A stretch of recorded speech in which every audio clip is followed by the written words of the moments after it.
여러분은 지금 예수 그리스도의 통치를 온전히 받고 계십니까? 이 질문을 스스로에게 던져보면 아마 많은 분들이 저처럼 잠시 머뭇거리게 될 것입니다. 우리는 입으로는 하나님의 다스림을 받는다고 고백하지만 정작 우리의 깊은 내면을 들여다보면 여전히 내 생각과 내 감정대로 행동하고 판단하는 경우가 너무나 많기 때문입니다. 교회 문을 나서는 순간부터 다시 내 나라의 왕이 돼버리는 우리의 모습은 참으로 안타까운 현실입니다. 아기 예수 통치자로 오시다. 우리가 통치를 받아야 할 그분, 예수 그리스도는 어떤 분이실까요? 이사야서 9장 6절은 그분을 기묘자라, 모사라, 전능하신 하나님이라, 영존하시는 아버지라, 평강의 왕이라고 표현합니다. 이 예언의 말씀은 예수님이 이 땅에 오시는 목적을 분명히 보여줍니다. 그분은 단순히 구원자로 오신 것을 넘어 우리를 다스리시는 통치자로 오셨습니다. 이사야 선지자는 그의 어깨에는 정사를 메었고 라고 선포했습니다. 여기서 정사는 히브리어로 미슈라인데 이는 곧 통치자와 지배력을 의미합니다. 구약 성경의 다른 구절에서는 이 정사를 다윗의 집 열쇠로 표현하기도 합니다. 열쇠는 문을 열고 닫는 권한, 즉 왕권을 상징합니다. 예수님은 하늘과 땅의 모든 권세를 아버지 하나님께로부터 합법적으로 받으신 분입니다. 그분은 만왕의 왕이시며 온 우주를 다스리는 주권자이십니다. 이 놀라운 통치권은 신약에 와서 우리에게도 연결됩니다. 예수님을 그리스도로 고백하는 우리에게 천국 열쇠, 즉 왕권이 주어졌다는 성경은 말합니다. 이 열쇠는 하늘을 열고 닫을 수 있는 권세, 하나님의 은총과 축복을 열 수 있는 엄청난 권세를 상징합니다. 그런데 우리는 이 열쇠를 가지고 있으면서도 왜 사용하지 못하고 있을까요? 왜 여전히 문제 앞에 좌절하고 파도만 바라보다가 물에 빠지는 베드로처럼 살고 있을까요? 그것은 우리가 예수님을 믿음으로 바라보는 대신 눈앞의 사실과 지식에만 머물러 있기 때문입니다. 믿음은 실체이며 경험되어지는 것인데 우리는 그 믿음을 잃어버리고 사실만 붙잡고 살아가고 있는 것입니다. 통치를 거부한 가장 큰 벽, 교만. 예수 그리스도가 하늘과 땅의 모든 권세를 가진 통치자심에도 불구하고 그분의 다스림에 가장 복종하지 않는 존재가 바로 인간입니다. 모든 만물은 주님 앞에 조아리고 있는데 유독 인간만이 그 통치와 다스림에 들어가려 하지 않습니다. 그 근본적인 원인은 무엇일까요? 바로 교만입니다. 교만은 우리가 하나님의 통치를 거부하고 스스로 하나님의 자리에 올라가 내 뜻대로 살고자 하는 마음입니다. 나는 못할 것 같아. 내 생각대로 할래.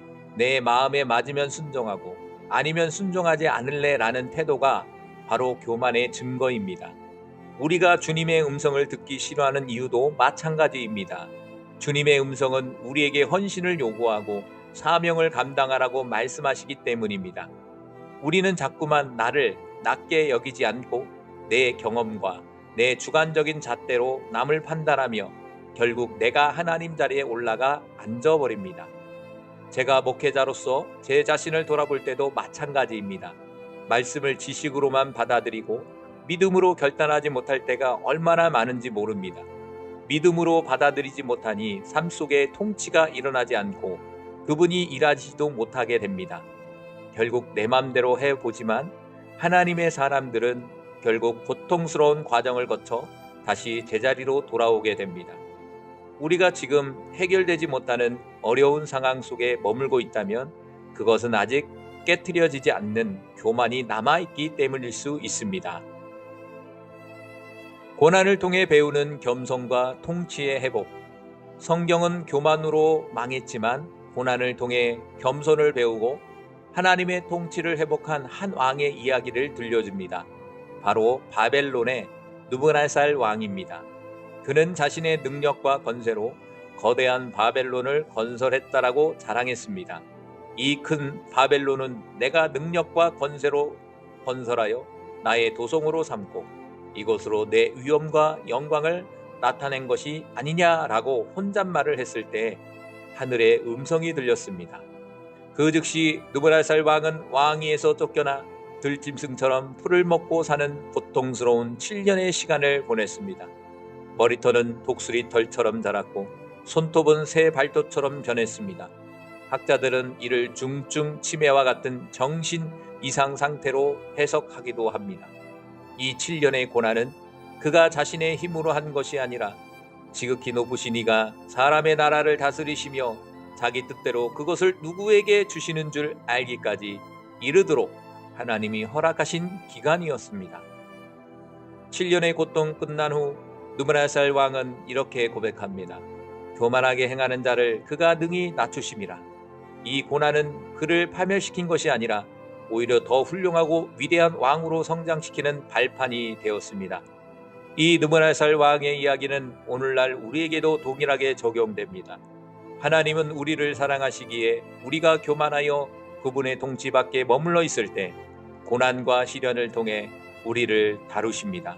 그 고난은 우리가 완전히 깨어지고 겸손해질 때까지 계속될 수 있습니다. 내 나라를 포기하고 사랑의 통치에 순종하라. 하나님의 통치는 세상 왕들이 힘과 권력으로 군림하는 방식과 다릅니다. 하나님은 사랑 그 자체이기에 그분의 나라는 사랑으로 통치하는 나라입니다. 예수님은 십자가에서 왕으로 등극하셨지만 제자들의 발을 씻기시며 사랑으로 왕권을 행사하셨습니다.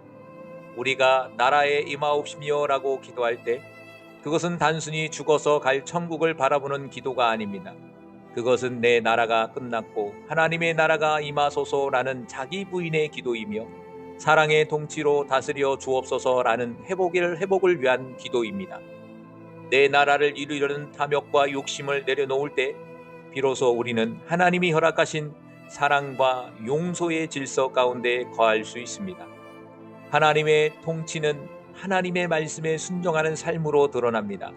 삶의 모든 자리마다 매 순간마다 그리스도가 나의 왕으로 통치하시고 우리는 그분의 말씀에 온전히 순종하는 삶이야말로 하나님의 보호를 받는 유일한 길입니다. 제가 해보니 내 뜻대로 하려 할 때마다 삶은 복잡하고 고통스러웠지만 겸손히 주님의 통치에 순종하려 할 때 비로소 참된 평강과 기쁨이 찾아옵니다. 오늘 하루, 아니 지금 이 순간 여러분의 마음속 왕자가 누가 앉아 있습니까? 교만한 나입니까? 아니면 만왕의 왕이신 예수 그리스도이십니까? 우리가 교만한 자가 아니라 겸손한 자가 되어 주님의 통치를 온전히 받을 수 있도록 간절히 기도해야 합니다.